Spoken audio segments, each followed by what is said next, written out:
German शहर Munich के studio में 2 प्रयोगों की तैयारी हो रही है। माथियास एस्टरनाक और स्टेफन क्नीज़बुर्गस गाते समय मुंह से निकलने वाली बूंदों की जांच करना चाहते हैं। इन बड़ी और छोटी बूंदों को एरोसोल कहते हैं। दोनों में ही कोरोना वायरस हो सकता है। स्टेफन क्नीज़बुर्गस बड़ी बूंदों की जांच करेंगे। इसके लिए गायकों को लेजर वाले माहौल में गाना होता है ताकि बूंदें नजर आएं।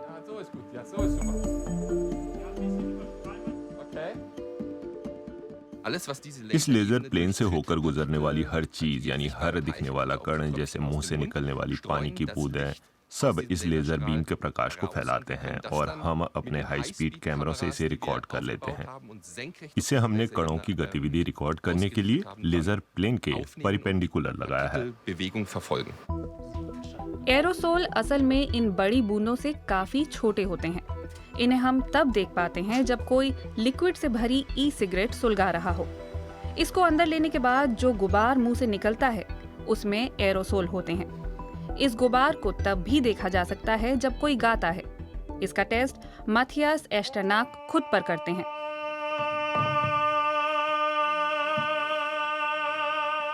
आप चाहे गा रहे हों, बोल रहे हों या केवल सांस ले रहे हों, मुंह से हमेशा 2 तरह के लिक्विड की बूंदें निकलती रहती हैं। बोलते समय मुंह से निकली बड़ी बूंदें 1 या 1.5 मीटर दूर जाकर जमीन पर गिर जाती हैं। क्या गाते समय भी ऐसा ही होता है? जो एरोसोल इससे भी छोटे होते हैं, वो और भी अलग बर्ताव करते हैं। वो इतने हल्के होते हैं कि हवा में ही तैरते रहते हैं। ये कण कहाँ जाते हैं, कैसे फैलते हैं? अगर मैं अभी संक्रमित हूँ तो क्या उससे मेरे पड़ोसी या मेरे दर्शकों को खतरा होगा? इन सब सवालों का जवाब हम आज देना चाहते हैं। प्रयोग के लिए सारी तैयारियां हो चुकी हैं। अगला दिन क्वायर में गाने वाले 10 पेशेवर गायकों पर 2 अलग-अलग कमरों में 10 टेस्ट किए जाने हैं।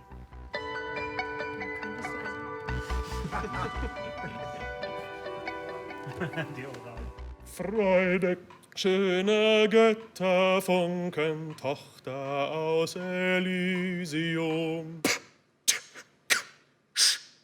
A, E, I, O, U.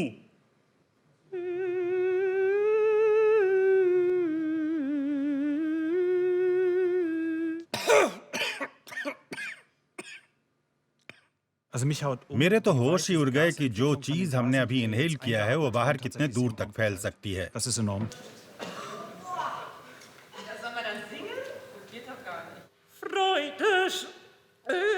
इस तरह की गैसीय चीज मुंह में लेकर गाना आसान नहीं है।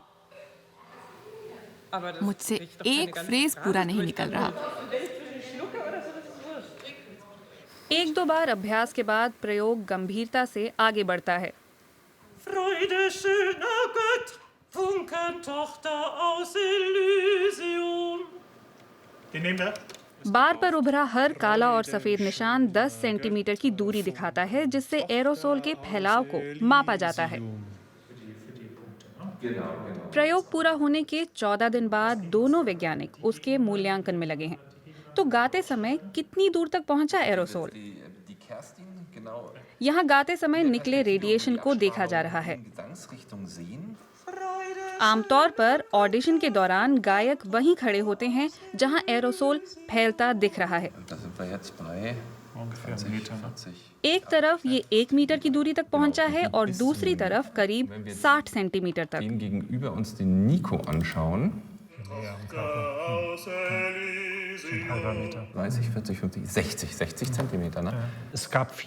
गायकों में ज्यादातर का रेडिएशन 1 से 1.5 मीटर था। इसका मतलब हुआ कि कोरस में गाते समय गायकों के बीच इससे कम दूरी होना बहुत कम होगा।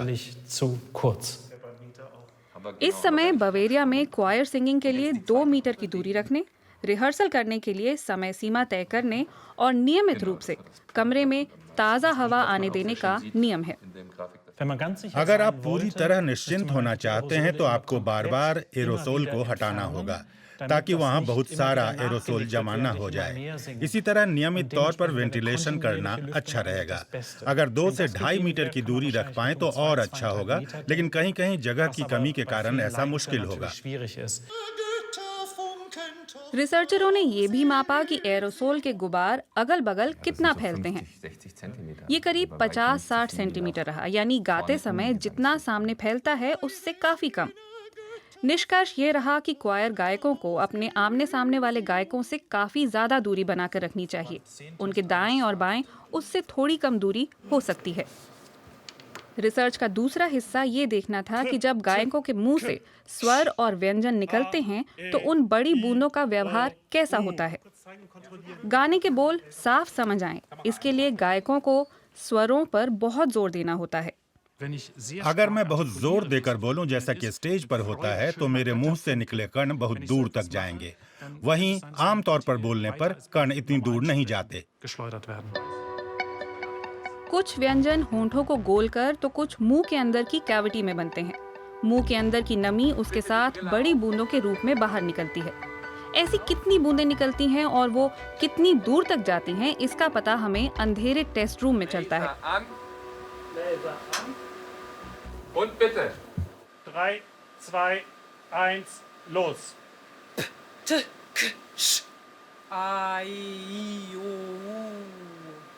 Jawohl, Versuch beendet. Dankeschön. Da war das P jetzt. Das T mit einer relativ flachen Charakteristik. Und jetzt kommt's K. Ja. Oder bei den Vokalen. स्वरों के साथ हमें शायद ही कोई बड़ी बूंद दिखी। जो भी यहाँ बनी वो गिर गई, बहुत ही कम फैली, लेकिन ये व्यंजनों की तुलना में बहुत कम था। मास्क ऐसी बूंदों को पकड़ लेते हैं, लेकिन क्या पेशेवर गायक मास्क के साथ गा सकते हैं? मुझे नहीं लगता कि ये काम करेगा, क्योंकि गाना एक भावना है जो दिल से निकलती है। अगर हमें ऐसे गाना पड़े तो मैं कुछ और सीख लूंगी। आगे नतीजे और साफ होते हैं। गाते समय मास्क ने वाकई बड़ी बूंदों को पकड़ लिया था।